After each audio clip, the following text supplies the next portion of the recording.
The girl singing right there is on staff at Bethel Church, Austin. She's part of the worship team there. We love and miss her and her husband and her family. Well, hello. My name's Alan Aguirre. You are watching the Chameleon Church Monday Night Gathering. It's Monday. That's right, Monday Night Gathering. It's Monday. I'm playing an applause thing here that YouTube and Facebook can hear, but I don't think... Anyway. Hey, resources. This is where you can get your resources. We are presently going through This Thing is Spiritual. We're kind of doing a version of it.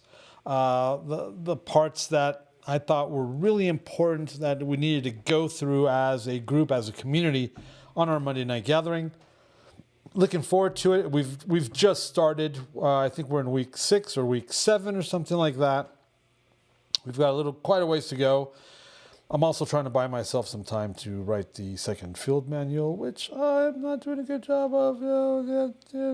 Hey, if you have an email, if you want to talk to somebody on email, if you want to send us an email for whatever reason, here's our email address. And but right now, tomorrow morning, 8:45 a.m. Central, we do a little thing called the Chameleon Church Show. We have Lenny Parada as a co-host, Chris Rosentrader as a co-host. We talk about all sorts of things. In fact, we never quite actually know what it is we're going to talk about. And then we just kind of it just kind of works itself out. Yes.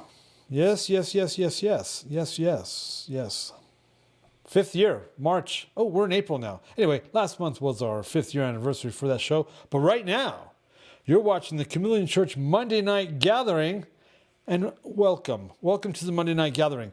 Okay, ready? Today's day 2 of the Omer count. We are, where's that applause? We are counting the Omer count. That's right. It's Monday. And it's Monday. That means we are 47 days away from the Chameleon Church Shavuot Conference. If you haven't registered, please do. The hotel asked, we have a block of rooms at a discounted rate, and so there's a cutoff date with them, just because it makes their life easier, of this Friday. So we are. Our cutoff date for the registration for the conference is this Friday. Hopefully, I'm sure we can. Anyway, I can't do that right now because that's not good. That's not fair. So if you haven't registered for the conference, are you here, Alyssa? I believe you are. Could you type in the chameleonchurch.com/Shavuot link for everyone? Thank you. You got a baby in your arm. Oh, man. She's got a baby. She's got a little itty baby in her arm. Hey, so we have the registration for the conference, and then you want to get your hotel, and you want to go through the Chameleon. You want to get the Chameleon Church. There's a link there for the Chameleon Church rate. It's I don't know. It's pretty good rate. And if you've been to the conference, they're really nice rooms. They're like suites, not SWEETS, but SUITES. They're really nice rooms. It's a nice facility. It's not far from the airport. It's a cool thing. I'm glad that we didn't scare them last year and they're letting us come back, personally. So hey, it's Monday. It's Monday. We are in session 3A. So don't forget, register for the Shavuot conference that we are on. We are counting to Shavuot. How exciting is that? I trust everybody had a great Passover. I trust that everybody, we know some people that they do it every year. It's like, it's Shabbat during Passover, and they always have challah, and it's like, they're either not understanding or they just don't want to know. I don't know. I think it's funny. I think it's interesting, and a whole bunch of groovy stuff going on out there. Groovy as in wow. We're going to touch a little bit on it tonight because we're talking tonight about the power of discernment. We finally moved on to the next piece, scriptural guidelines for worship spirit. We've been doing the truth thing for the last few weeks. So we are going to get started on this There's some stuff that we can talk about. I'm very excited about it. I hope you read ahead. I hope you're prepared so we can have a really pretty interesting, awesome interaction. I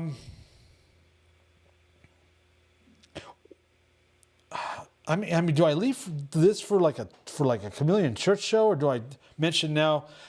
I just want to give you guys a heads up that we are fastly approaching a time where what is considered acceptable, what is considered okay, just isn't going to be okay. Isn't. I mean, I already believe that. I shared that like 3 years ago, but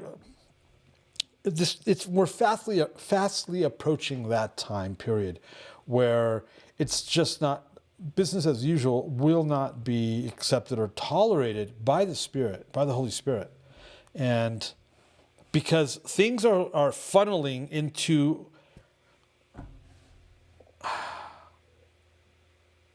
let me put it this way. So this new book I'm writing about life among the Terrans, I got a text message from someone, and I was able to use that content for a journal entry for this fictitious book. And Lenny, let's talk about this tomorrow. Let's talk about the 1260 days, the two segments, the days of Daniel. 1260 days, a 3.5 year period of prepping and staging, what we call staging in the music industry, and then boom, beast system, full blown, another 1260 days, another 3.5 years. Okay? Well, we don't know if this is the last run before that. We don't know if there's 2 more runs before that. You know what I'm saying? That's what I'm saying. What does it say? We need to work while it's still day, because night is coming where you won't be able to work. That's, I guess, what I'm trying to say. And this is a part of it, equipping us for this. And 2-minute warning. We're starting a new segment tomorrow. We are going through the book of Romans. That's insane. I think it's completely crazy for me to do that, but we're going to do it.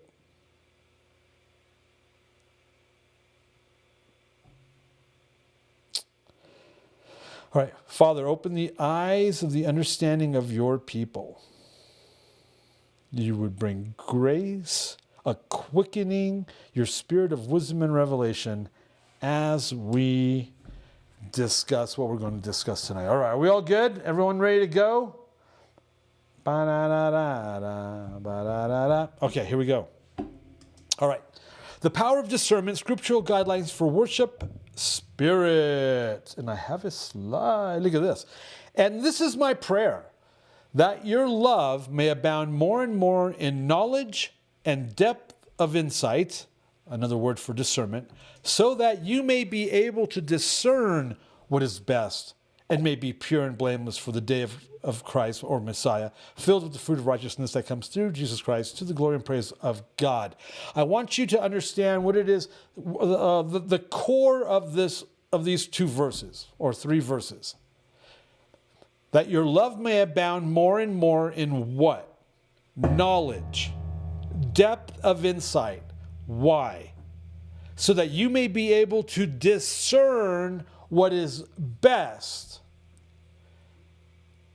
and may be pure and blameless, so that you can be pure and blameless for the day of Messiah, filled with the fruit of righteousness that comes through Messiah to the glory and praise of God. So, abound more and more in knowledge and depth of insight, so that you may be able to discern what is best, pure and blameless, so that you can be pure and blameless. Okay? Important stuff. That was Philippians 1. All right. If you're sitting comfortably, then we shall begin. The role of obedience, when and where it concerns all matters of truth, spirituality, praise, worship, and the basic core foundation of serving and loving God as He prescribes, can never be overstated. In regards to Adam and Eve in the garden, it was their lack of obedience that caused the fall of mankind. Israel was destroyed in the desert because of their lack of obedience. The marking differentiator of Jesus as Messiah was that he obeyed the Father unto death. Our marking attribute that defines and substantiates our love for Messiah is also obedience. And obedience purifies the soul. I can't stress enough the importance of obedience. It's just... The man of God of 1 Kings 13 was obedient in going to Bethel, crying out against the false altar, and prophetically declaring what would happen there. He was also commanded not to eat bread nor drink water in Bethel. When he had finished the task that he was sent there to accomplish, he was to return to Judah by a different route than the one he had taken to get there. All right? The man of God and the local prophet. This is a really, really important, when it comes to discernment, when it comes to functioning in spiritual gifts, when it comes to being that guy or gal, I believe what we're about to look at is crucial in understanding just how important it is for us to stay the course. All right, ready? Now, an old prophet lived in Bethel, and his sons came and told him all that the man of God had done that day in Bethel. If you remember, this man of God shows up, he curses the altar. And not only does he curse the altar, he prophesies that the false, fake, quote, priests that were giving sacrifices on that altar would themselves be sacrificed on that altar in the days of Josiah, 300 years in the future. And so that didn't really settle very well with Jeroboam the king. And then so he stretched out his arm and seized him. And his hand arm withered, so he wasn't to be able to retract it. He's then healed. The altar is also destroyed, mind you, at the same time. So there's like a declaration, a prophetic declaration, backed up with mighty signs and wonders. That's what happened. That's what God had done that day in Bethel. Okay? So the old prophet, there's a local old prophet that lived in Bethel. His sons came and told him all that the man of God had done that day in Bethel. They also told to the father the words that he had spoken to the king, declaring the prophecy of Josiah, and he called him by name. And their father said to them, which way did he go? And his sons showed him the way that the man of God who came from Judah had gone. And he said to his sons, saddle the donkey for me. So they saddled the donkey for him, and he mounted it. And he went after the man of God and found him sitting under an oak. And he said to him, are you the man of God who came from Judah? And he said, I am. Then he said to him, come home with me and eat bread. And he said, I may not return with you or go in with you. Neither will I eat bread nor drink water with you in this place. For it was said to me by the word of Adonai, you shall neither eat bread nor drink water there, nor return by the way that you came. And the old prophet said to him, I also am a prophet as you are. And an angel spoke to me by the word of Adonai, saying, bring him back with you into your house, that he may eat bread and drink water. But he lied to him.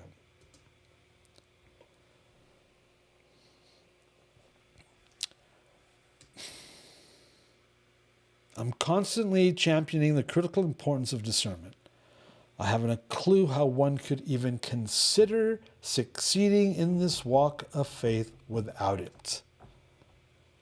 If the Christian life is indeed spiritual, which it is, then having spiritual discernment is a must in order to walk it out effectively and fruitfully. Some people have discernment, others don't. But discernment can be taught and learned, and it is an indispensable and foundational characteristic that needs to be present in our ever-growing arsenal. About this, we have much to say, and it is hard to explain since you have become dull of hearing. For though by this time you ought to be teachers, you need someone to teach you again the basic principles of the oracles of God. The basics. You need milk, not solid food. For everyone who lives on milk is unskilled in the word of righteousness, since he is a child. But solid food is for the mature, for those who have their powers of discernment trained by constant practice to distinguish good from evil.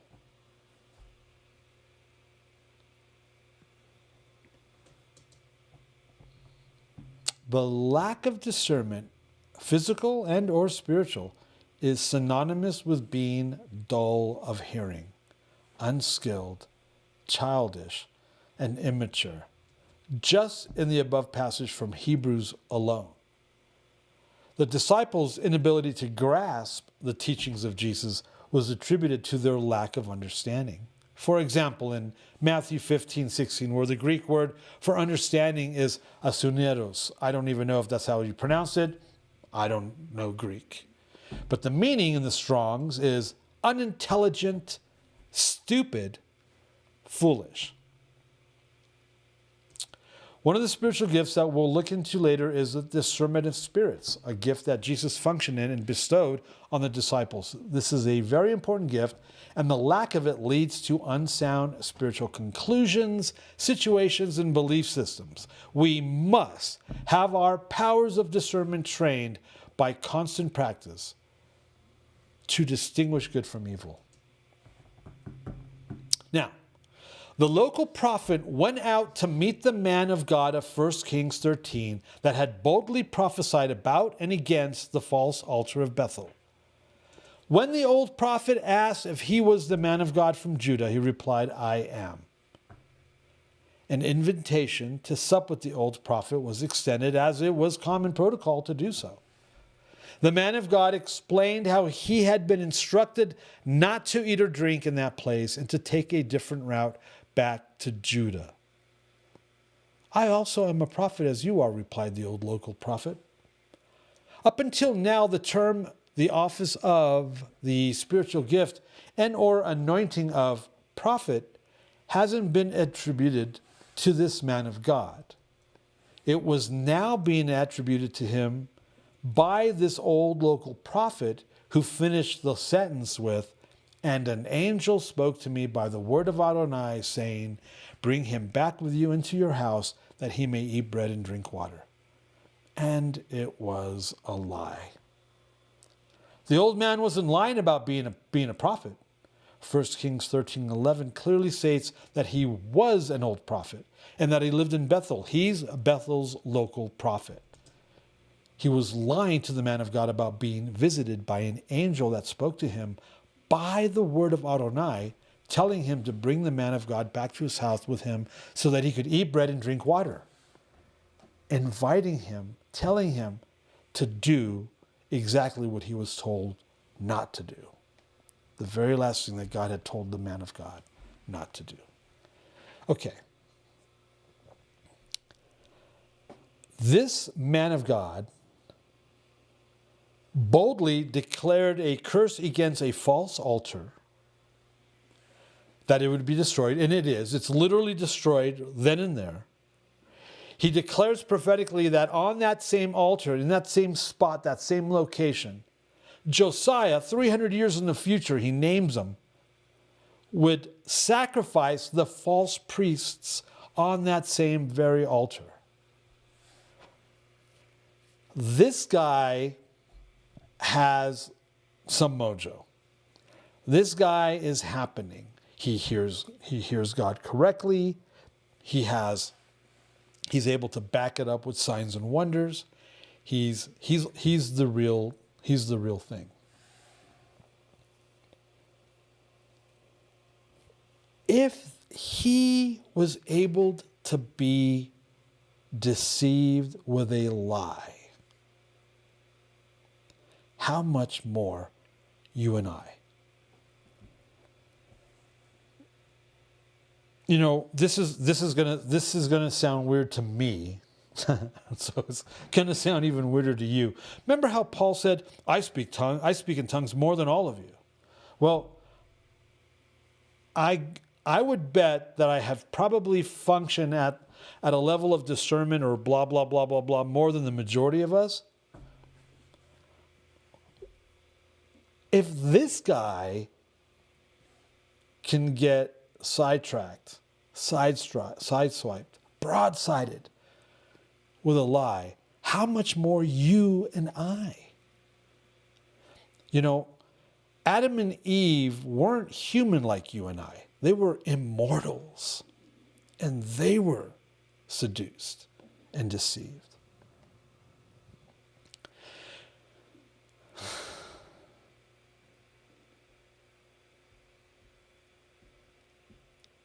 There are way too many people out there with an internet connection and a laptop or a computer in their mother's basement or even in their own basement. I'm thinking of that guy that's on your husband's wall, Alyssa, right? Insane. These people are certifiably insane. Certifiable or certifiably whatever. They're insane. Absolutely crazy what they believe, what they think, their theology, their doctrine, their conclusions regarding matters of faith. They're absolutely nuts. They're so deceived. They have no discernment. What's keeping us from, I've created fail-safes in my life to avoid that. There's a lot of people out there that literally think I'm nuts. They think I'm a cult leader. They think I'm completely unhinged. They think I'm nuts. They think I'm nuts because I support Bill Johnson. They think I'm nuts. They think I'm in the New Apostolic Reformation, the NAR, which is, I guess, the new Christian Illuminati. I don't know what right? When my Facebook first came out, I did some interviews with a Torah-based group out there that's really large, and they're absolutely insane. They just are. They don't like me anymore. They pulled all my interviews. Hooray. But they're nuts. They're unsound. They're not sound scripturally. They're not sound spiritually. I bring this up because if what happened to this guy could happen to this guy, this man of God from 1 Kings 13,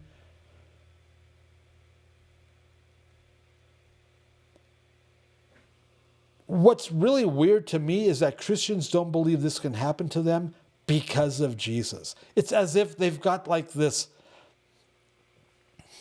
I don't know, ollie oxen free. Remember that when you would play hide and seek? It's like a do-over. It's like everyone has this equal footing.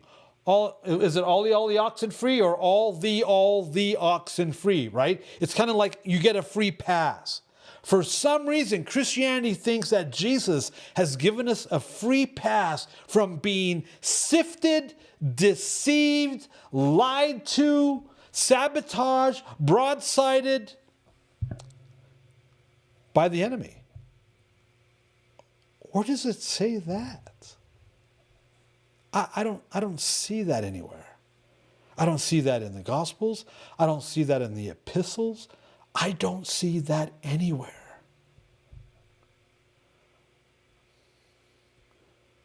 I know people out there that literally believe that God told them they can walk out the rest of their lives in sin, and it's okay with God that they do so.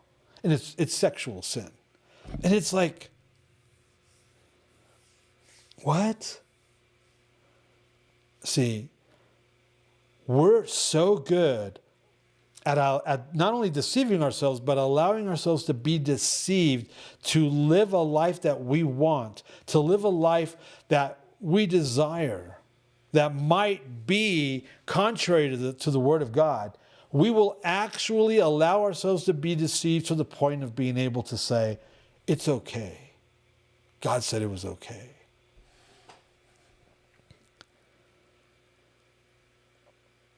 here's the typical way we would reason this situation out. And it's a very logical and practical way of reasoning. See, if I want to be a deviant, if I want something so bad in my life that God's word says no to, and I make the choice that I'm going to do it anyway, I'm going to logically reason it out. I'm going to practically, right, in my practical reasoning, I'm going to reason it out. I'm going to lean on my own understanding to conclude that it's okay with God. And because God told me it's okay, it should be okay with you.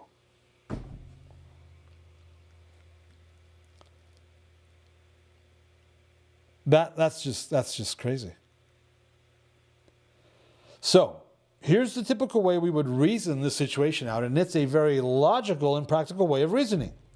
I see and hear this all the time when it comes to rationalizing things in our lives, walks, relationships, matters of spirituality, and or when it comes to obedience. I can't tell you how many people I know have divorced their spouse because God told them it was okay, because God wants them to be happy.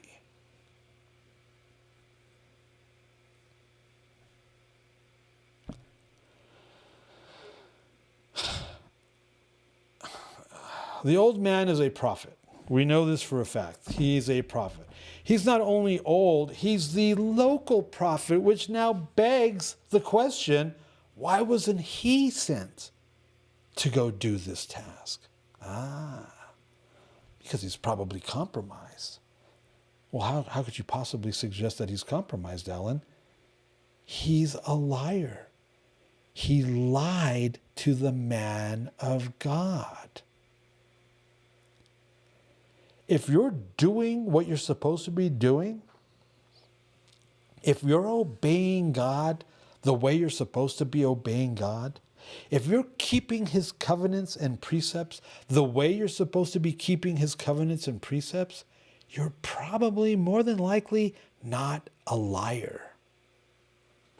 If you're not obeying God, if you don't fear God, if you're, playing in the gray areas, you'll probably lie about something. Apparently this old local prophet who didn't get the gig, is that maybe why he lied, right? He didn't get the gig. He's been visited by an angel. And this angel has instructed this old and local fellow prophet to bring the man of God back to his home. Why would the old local prophet lie? Why would the old guy lie to me? He's one of us. All day long. Why would my Christian brother and sister lie to me? Why would they deceive me? Why would they not tell me the truth? Why would they do that? There's no way they would do that. Alan, there's something wrong with you for you to think that people do this. Really? I can't even begin to tell you the numerous and various real case scenarios that flooded my memory when I wrote that list. All very reasonable. I got vaxxed because God might call me to do ministry abroad where I would need to have a vax. I heard that over and over and over a couple years ago. And I was like,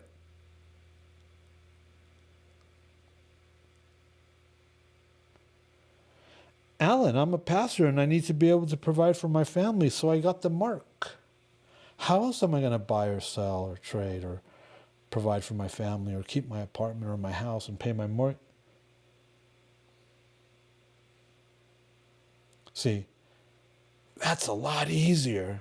Okay, all very reasonable, practical, rational, and acceptable. Descriptive words you could throw at this to reason it all out. Every attribute but two. Spiritual. Oh, don't lean on your own understanding. Don't walk in the flesh, walk in the spirit. Spiritual and obedient. We saw how Jeroboam rationalized his fear that the kingdom he was given would return to King Rehoboam if his people were allowed to return to Jerusalem to obediently observe the mandated and instructed feast days. Right? He rationalized that fear with a very utilitarian solution. Make 2 golden calves and tell the people these were their true gods, and they would no longer be worshiping in Jerusalem, but at Bethel and Dan instead. Establish and institute false temples, false priests, and a counterfeit feast day to substitute the real. Problem solved. All very reasonable, all very practical, all very rational, all very human. Descriptive words to reason it all out except 2. Spiritual and obedient. I really believe, I believe we go back to this man of God because his story is not done. We will be right back.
We're there now.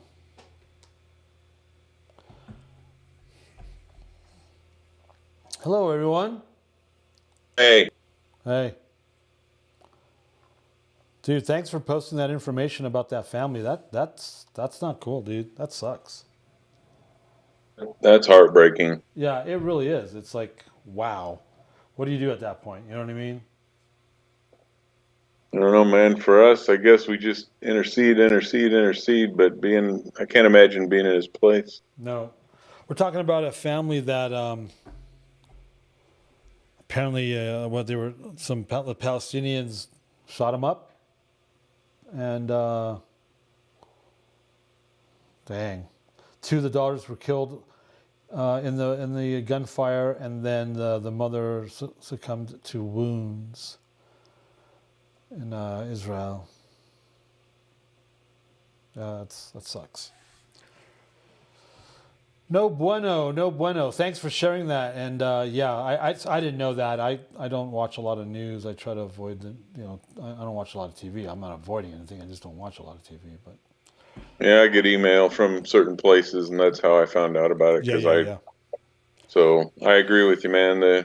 I mean, we'll stream stuff, a movie or something, or Lance or something like that, or Bible study or whatever. But yeah, I mean, it's been years since we watched live TV. Right. I agree. I think again, as far as what you're talking about tonight, we find ourselves at the base of Mount Sinai. We will do and we will hear, and really, there's in my understanding, and I think a lot of people's that are looking at the right thing. That's what we need to do because Daddy said so. And if we start questioning that, that's where we get into trouble. Yeah. Yep. I mean, and then we're gonna see. Okay, so he was lied to, but you know, he doesn't know he's being lied. That's coming up next, I believe, and it's like, if this guy is able to drop the ball, how much more you and I, right? It's just so it's important. These pieces are important, and the pieces are important to keep cohesively in context. You know what I mean? Well, and like you said too, I'm sure more than once, we're all aware that, Adam and Eve were not beings like we are, and they were duped. Yeah.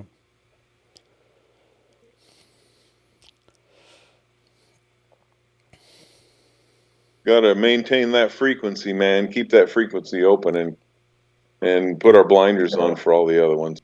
Yeah. And we've got to one of the biggest things, I'll use the word fear. One of my biggest fears is them turning off the internet. Because I've been working on the internet like professionally, like most musicians do like painting or drywall or carpentry, stuff like that. I'm not that guy. I was able to actually get like white collar jobs in the internet economy. I've been dealing with the internet since '98 easily, and I think it's the greatest tool ever. And one of my biggest fears is that they're gonna turn this thing off on us. We won't be able to access it, utilize it, and that's going to really. I think that the church is going to feel it, which now means we're going to have to be a little bit more creative on how we keep going strong and healthy, because we won't be able to we're going to become enemies of the state. I mean, they're already trying really hard to do that. I mean, the whole Biden administration has been anti-MAGA. The evangelical Christians put Trump in the office. We need to round them up and put him away. They literally said that. And, they're not going to want to let us meet or gather or be online. So, all that to say, we will need to, we need to, as long as you can, go to the gym and learn how to train with your trainer, because you're going to eventually have to do it by yourself at home. Is where I'm trying to get at. Yeah. That's why I think, which is why we call ourselves an equipping ministry, and why it's so important what we're talking about and what we're trying to do. Oh, I totally agree. Well, I'm just going to interject something. I don't want to get off on the wrong track or anything, but Mercedes said something on Lance's show about something where she had the red letters done by an AI created visual Jesus, basically. And she calls it AIJesus.io. Well, I couldn't find it, so I pinged Mercedes and asked her about it. And I'm not criticizing her. That's not why I'm bringing it up. I personally would. One of those?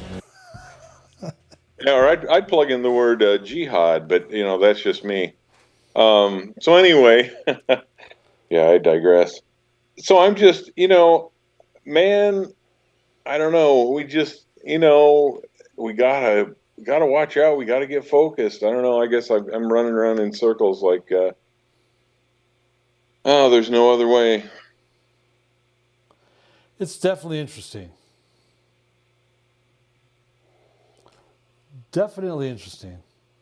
Hey, you know what? You know what, Doug? One day at a time. Right.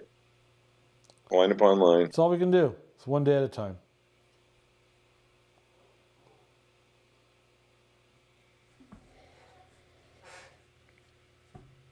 One day at a time.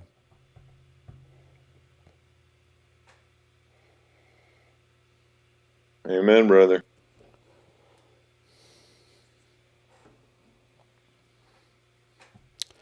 Does anybody have anything to share about this week's study? Discernment. And how to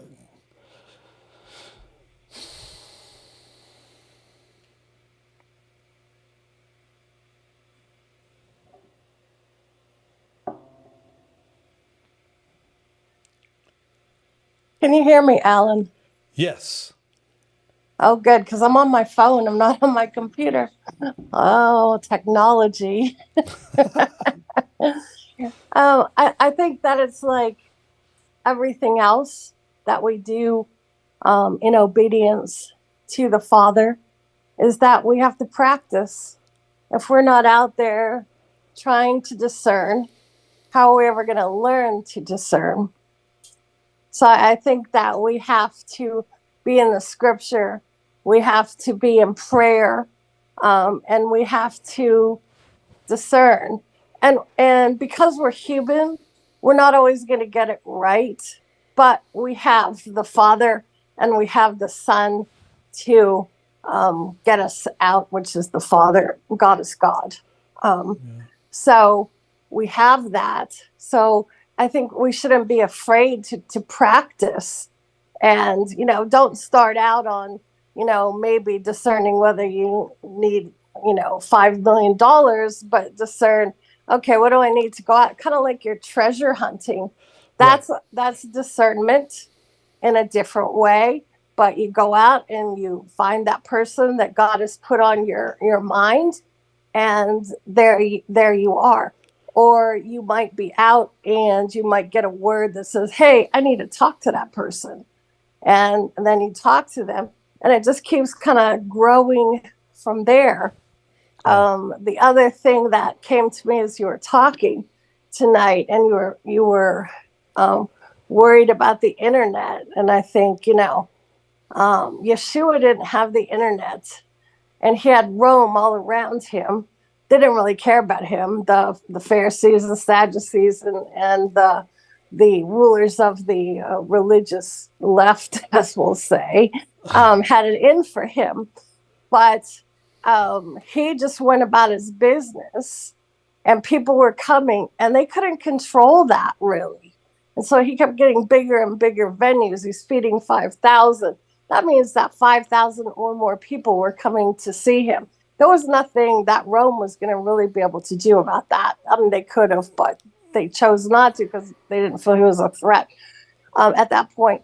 The other thing is that if we need to be where we need to be, God is going to put us there because God put Jesus where he needed to be. So God put himself where he needed to be. I mean, he went through walls. He did. I mean, you start reading this stuff. We have that same power. If I need to see you, Alan, or I need to see Cynthia or Doug or whomever, God's going to put me there. I don't know how. Right. But he will do that. I truly believe that. And I think that in this time that we have right now, we really have to believe this. To me, it's been real to me since I was a little kid. I didn't know how to access it. You've taught me a lot about that. But that's where we are as believers. We are above all this fray. And we can just do it. Right. And as a experienced traveling musicianary, I understand touring and traveling, and that's a hard life. The internet makes things easier. But yeah, I do understand. There's a couple testimonies. I mean, so Philip, right? Philip baptizes the Ethiopian, and then he's immediately transported or translated to a different town. The gift of transportation. Very handy. Never have done it. Well, I think I might have been transported once when I was like 5 or 6 years old. No, probably 6. But anyway, that's besides the point. But I know some testimonies of there's a man who the Lord told him to go to a certain place, certain town or city or whatever. He didn't have the money to do so. So in faith, he goes to the airport, stands in line to get a ticket, and he's standing in line literally anticipating and expecting someone to just come up and buy him a ticket. It doesn't happen. He gets to the line. He doesn't have any money.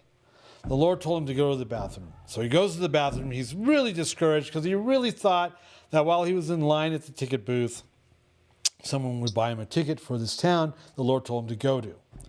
So he's standing around in the bathroom, like very discouraged, not sure what to do. He doesn't have the money to go to this town. God tells him to go into the bathroom stall. So he goes into the bathroom stall, shuts the door, and God tells him to wait there. So I don't know, 5, 10, 15, 20 minutes goes by. I don't remember how much time it went by. And then God said, okay, go out. So he opens the stall, and he tells him to get out of the bathroom, and he's in the airport of the town that he's supposed to be in. Then there's this other testimony of David Hogan, Mexican missionary guy. I don't know if any of you have heard of David Hogan. I'm a fan of David Hogan. I think he's got the most raised people from the dead on record or something. This guy's insane. This guy's nuts. This guy's awesome. David Hogan, Mexico, a missionary to Mexico. And his wife, something happened to his wife. She was out grocery shopping. Something happened. And so they're praying for her safety. They're interceding for her at the Bible study or whatever, the prayer meeting they were having. And I don't know if she was in danger or what, but I don't remember. But they're praying for her, and she starts to materialize from the ceiling and comes down in their midst. I am the crazy guy that believes in that stuff. I'm the crazy guy that believes that is actually absolutely possible. Jesus did it. Jesus would just show up, they thought he was a ghost, and then just disappear, right? I mean, that happened before and after his death and resurrection. Post-resurrection, he ate fish and walked through walls. I believe that's a spiritual gift. It's available. It happens, and it's something that's going to have to become part of our arsenal.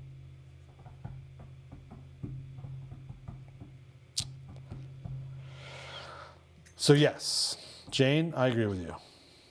Hello, Lenny Parada. Hello, brother. Just thinking, listening to this, talking about discernment, I believe we'll start to engage that type of supernatural activity the moment that we step out in discernment too. And we need to step out in it, discernment and obedience. It's one thing when we're online each week with each other and we're talking to each other and we're talking about these spiritual things and looking at each other's boxes and everything. It's another thing when you walk down the street or you're in that place of familiar ground with people that that aren't believers, and you start exercising that discernment and the power of the Spirit comes on you and you speak what's true and what's righteous, and being able to interrupt people's agendas, and not to be rude, but just to start declaring the truth. I really think you're going to start to see that supernatural activity really start to fall on his people and move his people to where they need to be. Because when I think of discernment, that's an aggressive thing. It's not just a place of protection. It is. It's a place to gain wisdom, but it's also a place for the aggressiveness of the gospel and the aggressiveness of the kingdom of God to be spread, because what you're doing is you're separating the holy from the profane. Just a thought.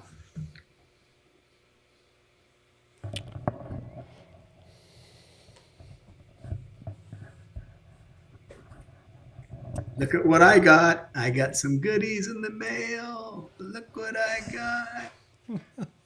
I got these goodies and my wife went nuts. It was like she wanted to renew her vows the moment I gave them to her. That's awesome. That's hilarious.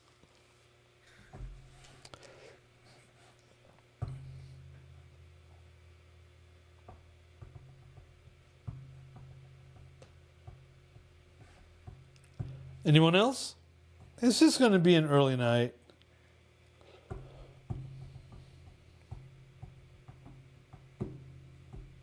I have something. Hey, what's up?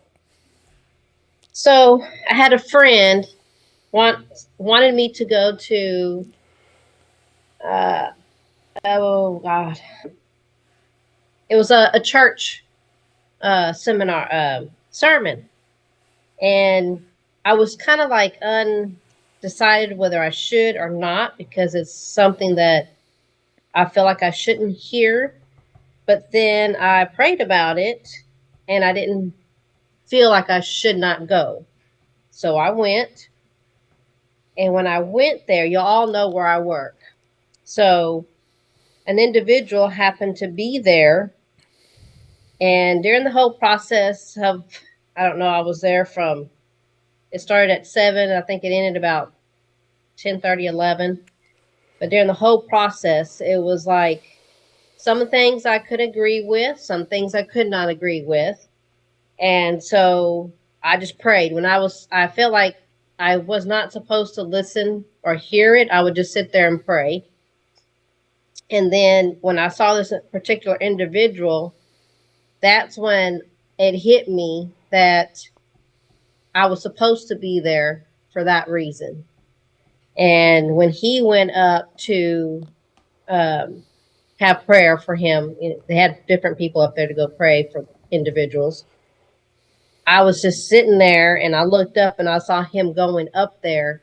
I didn't even think. I did not like, should I not? I just jumped up and made my way to the front and I just put my hand on his back and I just started praying for him. And then when I was finished, I opened my eyes and he was actually looking at me. And he just basically looked at me and says, "Thank you." And I said, "You're welcome." I said, "You need to go towards God because he's wanting you." And he just kind of like looked at me and was like, all he could say was "thank you." So I felt like I pretty much was learning on the discernmentship. I'm trying to learn it more than what I did in the past. So I think that was pretty good on my part to try to listen and try to figure it out. Should I not go? But when this individual was there, it was like I should have been there and I was there. So, and just like the feeling I have for the, I'm tired. I'm sorry, guys. For next month, I feel like I should be in Utah. There's no ands, ifs, or buts about it. It's like I have to be there because I know I'm supposed to be. So some way, somehow, we're getting there. So I feel like I'm trying to sharpen my discernment and trying to pray about it and listen and make the right decisions. Does that make sense? Yes, it does. That's what happened to me this week. That's cool. Yes, it is.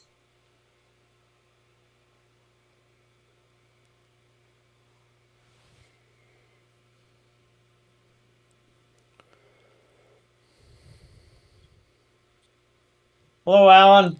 Hello. Hey, we were at a gathering this weekend and with believers, and at the table there came up a discussion. Somebody was talking about they knew of a family with a 12-year-old girl who was struggling with her identity, wanting to transition, and so the topic was, well, what do we do with these people?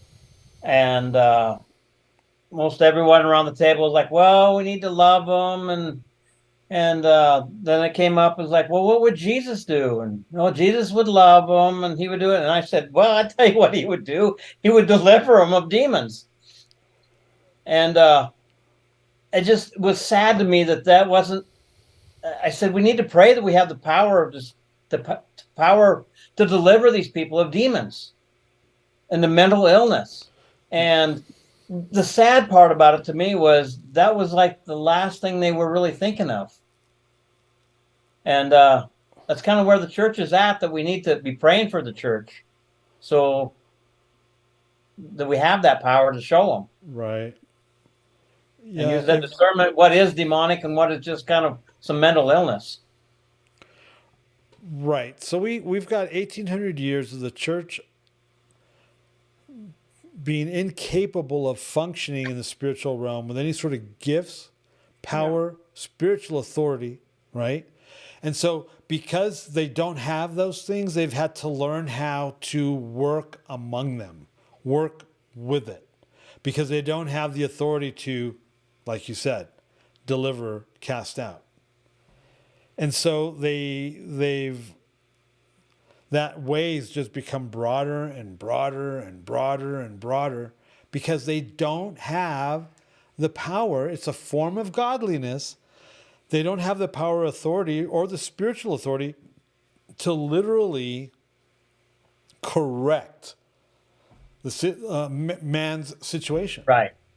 And so they have to learn how to work around it, work with it, and unfortunately pacify it and include it. Yeah. But the only problem with that is nobody ever gets delivered with that mentality. The church is powerless. Right. It's more than a mentality. They don't have the ability. Right. And so because they don't have the ability, they can't do it. And so they've become what it is that they've become.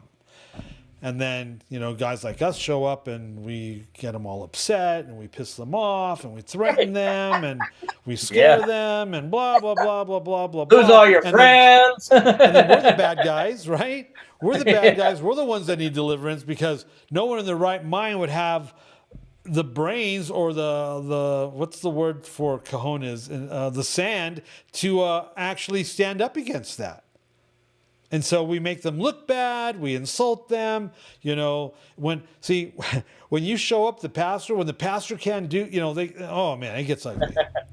I've got too many years. Then you get kicked out of church. Too much experience with that. What do? Again. It's absolutely unfortunate, and it's a tragedy. Yeah, it is.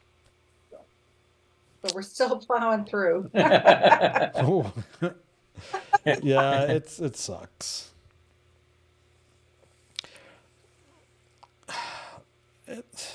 We used to go to a home church a long time ago in Dallas, and there was this crazy lady there.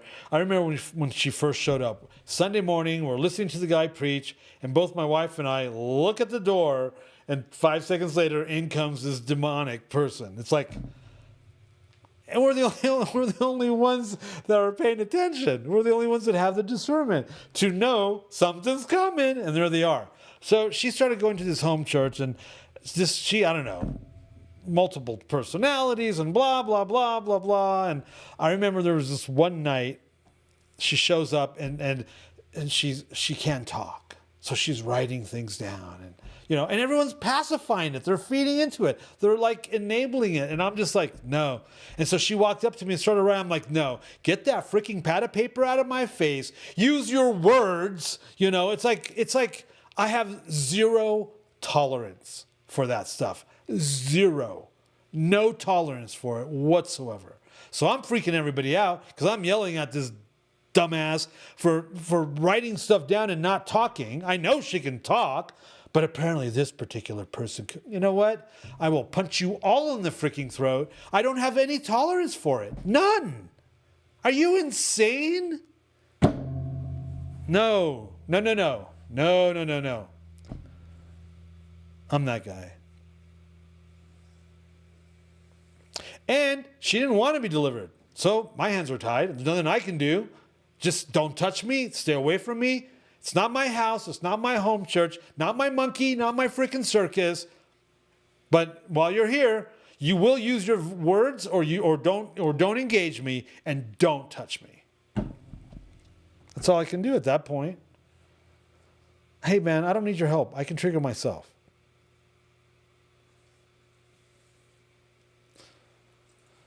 I can't stand that stuff, man. I hate junkies, and I hate Christians that pacify demoniacs.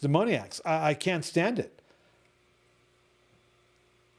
I just want to round them all up, and just like shondo them. It's like, are you crazy? It's the stupidest thing I can think of. But it happens all day, every day. Happens. That's Christianity for you. Not interested.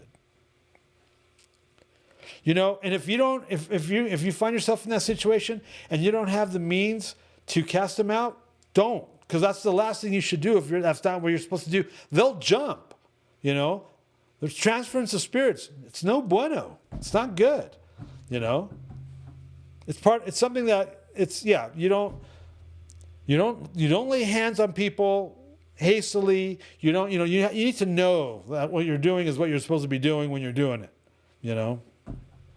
I on tour would get into a situation, we'd be praying for people, we'd get into a situation where we're laying, there's a demon thing going on. I clear the room, get out of the room. If you're dealing with unforgiveness, if you're involved with a sin that you haven't confessed, leave the room. I don't need this stuff jumping on somebody else, clear the room. All right, let's deal with this, I mean, there's protocol, but yeah, it's upsetting.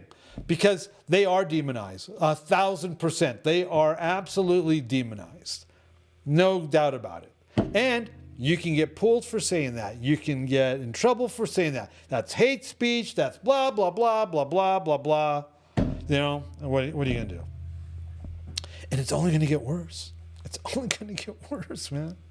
Alyssa, do you have something to say? No, I was just going to jump in. You had.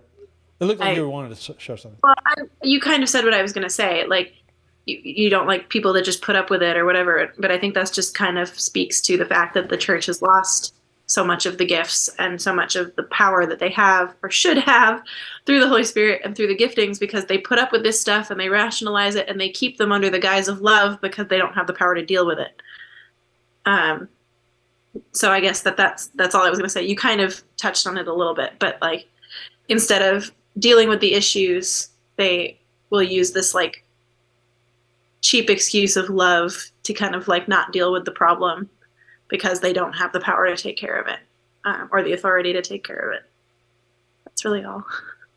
Oh, he took his coffee break. He does that. I hate it when he does that to me. He's like, all right, this is my chance to run.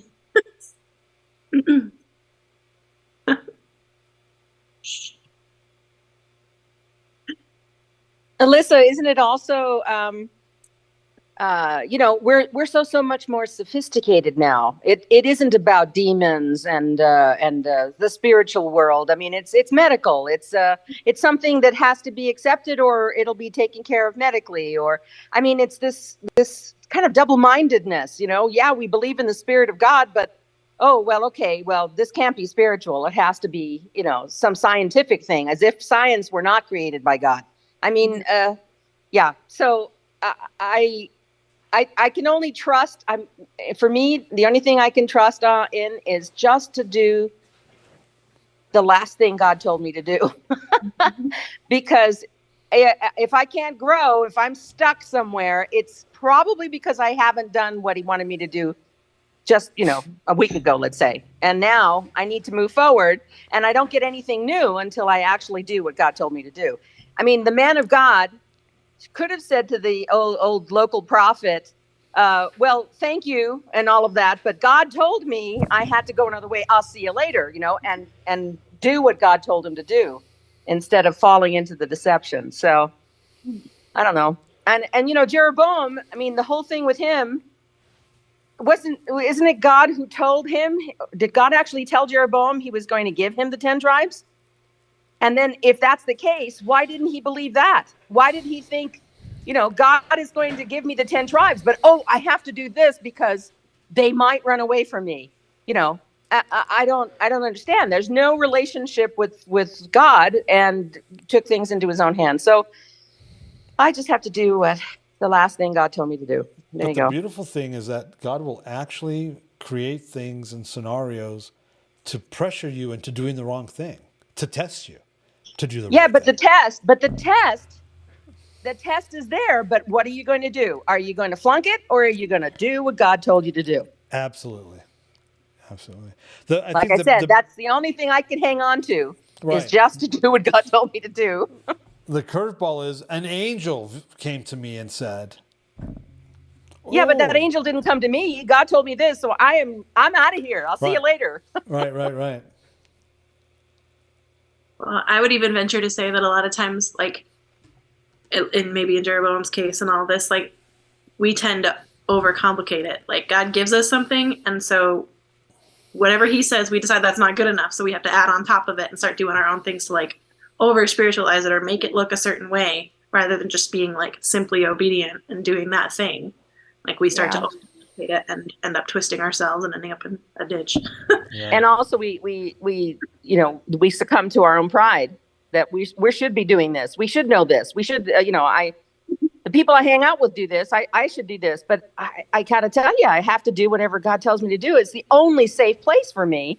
Even though I want to do other things, I have to stick it out with God, because otherwise I'm done.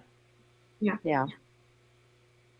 And the most dangerous time is right after you've been used mightily by God. Scripturally, that's when they fell. Yeah. So that we're not any different. So. Oh, exactly. Yeah. It's true. Yeah, it did remind me a lot too of how important it is that we get alone with God and hear him clearly. I just remember when we were in charismatic Christianity, in Texas, it was like a circus. There was always something to do, always a meeting to go to, always a worship time, not a lot of alone time. And we got to be certain what God's asking us to do and not deviate from that.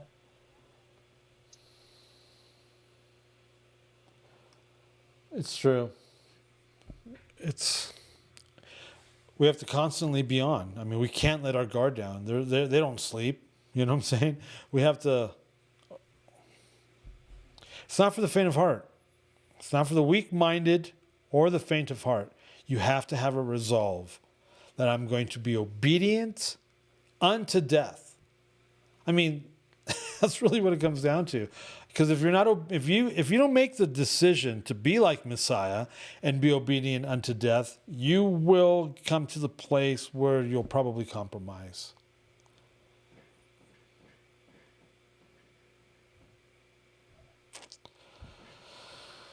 Well,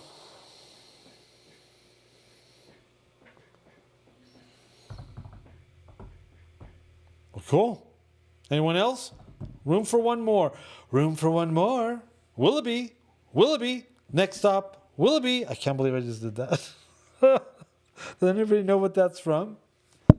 Come on, you guys somebody's got to know. I just actually did 2 different Twilight Zone episodes.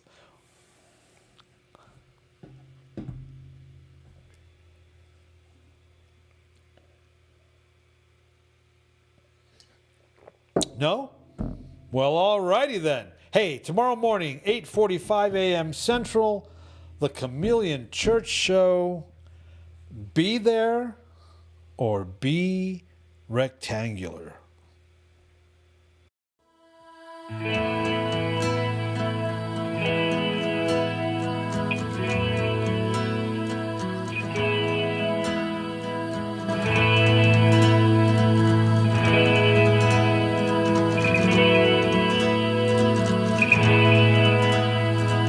Brilliance of gemstone unites with a rainbow and beckons me home.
The views and opinions expressed during our broadcasts are solely those of the broadcast producers, hosts, and/or guests, etc., and are not necessarily the views or opinions of the Travelog Network, its sponsors, or affiliates.